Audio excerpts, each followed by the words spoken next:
Hey, leaders and managers, if you want a strong start to 2026, I urge you to make well being a priority, and I'd love to help.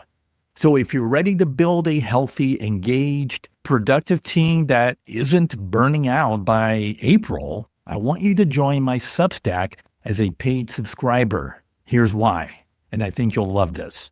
For $8 a month, that's $8 US, you'll get weekly strategies, action steps, and playbooks to reduce your team's stress, prevent burnout, and strengthen mental health across your team and entire organization. These are the same tools I teach in workshops and executive coaching sessions. They're practical, evidence-based, and ready to use right away.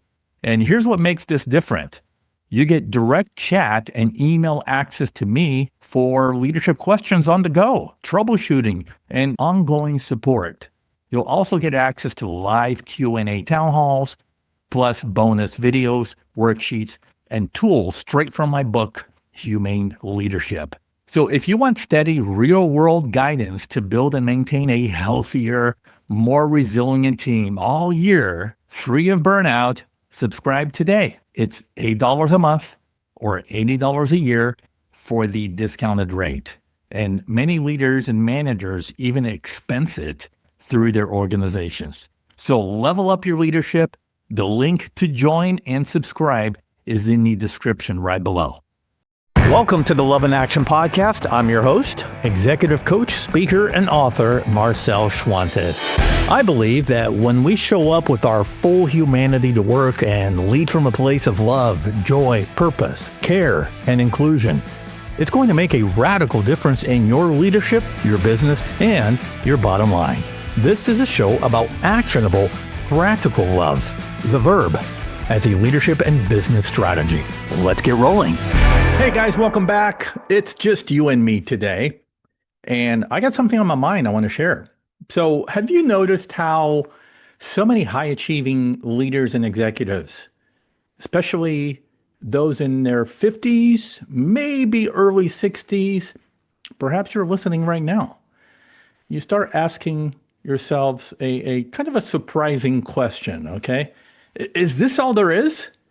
In other words, you've done everything the success playbook promised. You've built the business, you grew the team, scaled, etc. You collected all the titles, the wins, the money, the respect. You raised your families, sent them off, and you, basically you've checked off all the boxes about what success looks like, including carrying the weight of everyone's expectations.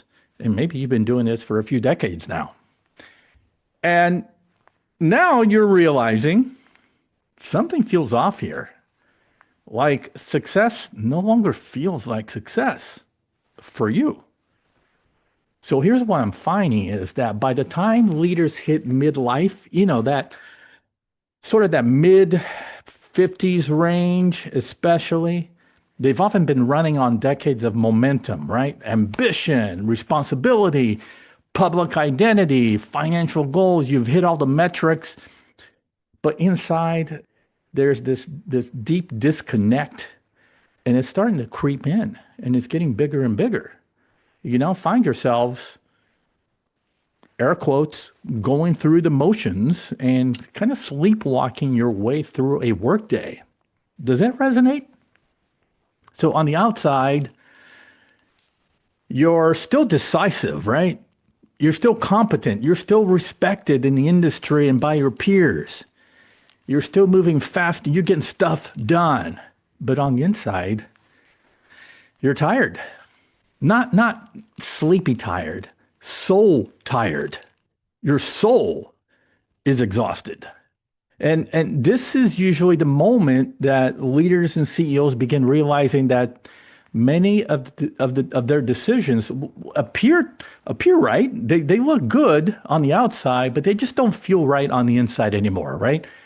So you've perhaps spent so long doing what's expected that you lose track of what's true for you now. And this shows up in subtle but powerful way. For example, a lot of my clients, here's what I'm seeing in my coaching sessions. They're telling me that they're sitting in meetings feeling like they're just kind of playing a character. They're telling me that they keep hitting their goals that don't really move them anymore. It doesn't speak to them anymore. They're telling me that they feel restless at home and disconnected at work. Again, something feels off. They start craving more meaning and purpose, more so than achievement, because they've already achieved everything. That's what they're telling me. And so they feel this immense guilt for wanting something different, even though they can't quite name it yet. Okay, and by the way, this doesn't mean it's burnout, doesn't mean you're burning out, though I'm here to tell you that that may be not too far off. It's sort of burnout is sort of on the approaching the front porch, if you will. Okay. So what are we talking about then? What's really going on? Well, I call it misalignment. I know this because, like many of you leaders listening, I find myself right there, right now.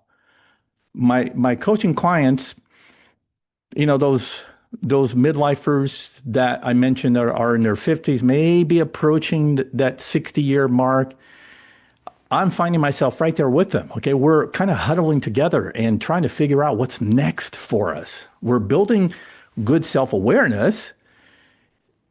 And because we're doing that, we're realizing that what truly matters is getting back to the basics. It's rediscovering what's important, what's true for it. It's really rediscovering meaning and purpose. I can't see it any other way. And by the way, this is a great place to be. As uncomfortable as it may be for you, it's a great place to be, actually, because it means that you can now dramatically shift into a new season of life. So there is this hidden crisis that I'm going to put myself right there with the clients that are coming to me in that age group, because I am in that age group. There's this hidden crisis, and I'm labeling it congruence. What many leaders are actually bumping into, I'm raising my hand here, is a congruence problem, okay? That's the gap between the outer life that we have built and the inner life that we've ignored and maybe continue to ignore, and now it's coming up for us. That's the gap. So for years, we've been living by expectations put on us about hitting the numbers, right? Being more efficiency, scaling the business, having financial security for us, for our families.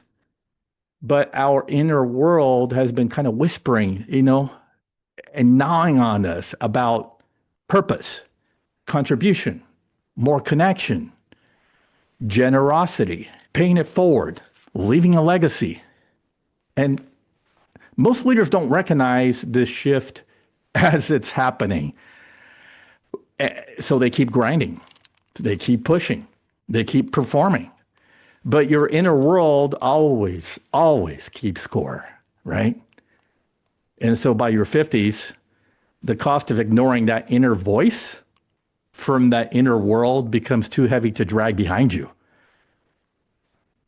So I don't want you to mistake this as a midlife crisis. It's more a call to a midlife recalibration, a realignment.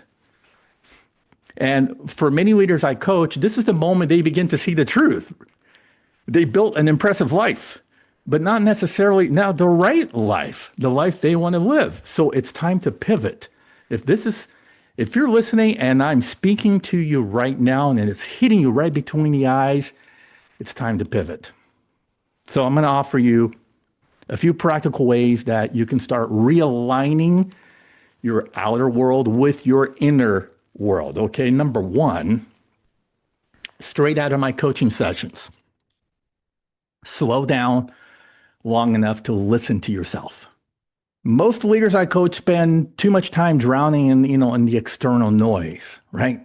meetings, listening to the news, and then you got all your planning sessions. You're prolific at strategic planning, but not actually implementing those plans, right? So you waste all those hours on planning and metrics, and that means more meetings, and then you spend all this time on your inboxes, et cetera, right? So that's all the noise, external noise.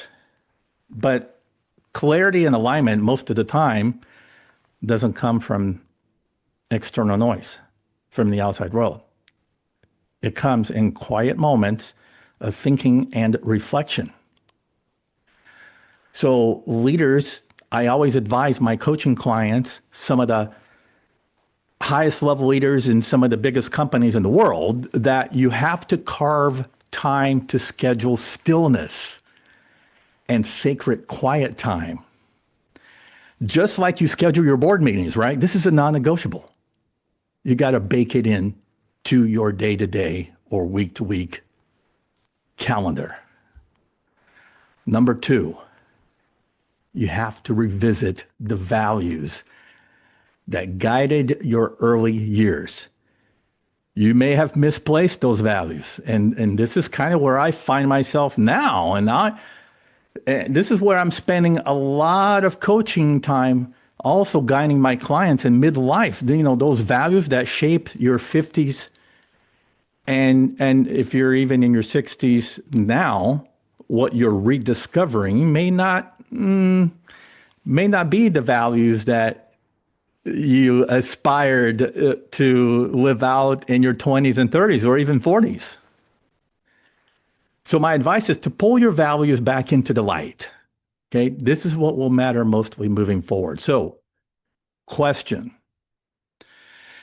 If you know what your values truly are, and you should, which ones still matter as you go through this new realignment phase? Which ones really still matter? Which ones need to evolve even further? And which of those values are now non-negotiable?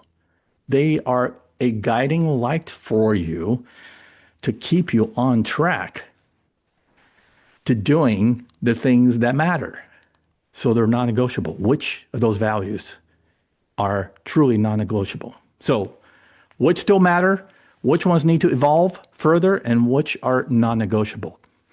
The third key point that I want to make sure that you get is you got to notice what energizes you now. Your energy is really the most important data you have. Think about it. So pay attention to when something or someone draws you in, lifts you up, and brings you joy, excitement, and a bounce in your step. That's insight right there that you cannot ignore. And it's not a coincidence when those things happen, right? So listen to the universe or whatever you call your, quote, higher power. Tune into that frequency in those quiet moments, that sacred time that I asked you to bake into your calendar, okay? Tune into that frequency. Listen and don't ignore the signals because they're there to guide you, okay? And that's what's going to bring you more energy and joy in your realignment. Number four, ask yourself one grounding question. Okay, every morning I want to ask you to hold up the mirror and ask this question before you start the day and go off to the races. Here it is. What decision today will move me closer to who I'm becoming, not who I've been? What decision today will move me closer to who I'm becoming, not who I've been? Because if you feel yourself stuck, like, hey, something's off, this no longer fires me up. Yeah, there's your signal. Okay, so now we create change by coming up with new decisions, right? That will move you closer to becoming who you are becoming now. All right, so over time, this question, what does it do for you? It kind of becomes a compass that will point you to your true north, right? So as I wind down here on this episode, And thank you so much for listening. I hope this brought you value. Let me remind you that if you feel like you've hit a wall, it's not a sign you're failing, okay? It's a sign that you're waking up and stepping into a new season, one defined not by external accomplishment, but by that internal alignment. Don't ignore it. Because life for you, I feel, if you are at this phase right now, life will start to feel lighter. Work will start to feel meaningful again. Relationships are going to deepen, and decisions for you are going to become clearer. Okay, and that's the road to fulfillment at the midlife. Because hey, once your outer world lines up with your inner world, that's when you stop chasing a life, right? Chasing after more accolades, more wealth, more accomplishments, whatever it is for you. That's when you stop doing that, just kind of chasing after things and start living the life that you want. All right. So I'm going to give you a next step and then I'm out. Okay. My final call to you is really to come home to yourself. Perhaps you have lost sight of who you are. You've lost parts of yourself in that chase for achievements and results and building businesses, etc. You've lost parts of yourself. So one simple exercise I'm going to leave you with is this. Take 10 minutes today. Write this down. Take 10 minutes and I want you to write down the decisions or responsibilities in your life that no longer feel true for who you are at this phase of your midlife. 10 minutes. That's all. Just write. Okay? Come up with a list. And I don't want you to analyze your list. Just name them. And let me tell you, this exercise is a game changer for a lot of my clients. You're going to be surprised how quickly the real story begins to reveal yourself as you go through this mental journaling process. That's all I got this week. We'll be back with a normal guest slot, and I look forward to seeing you again. Take care for now. Thank you for listening to the Love in Action podcast. If you enjoyed today's episode, please share it, subscribe, and leave us a review. Until next time, don't forget, the future of leadership is love in action. Believe it, practice it, and watch your leadership and business flourish.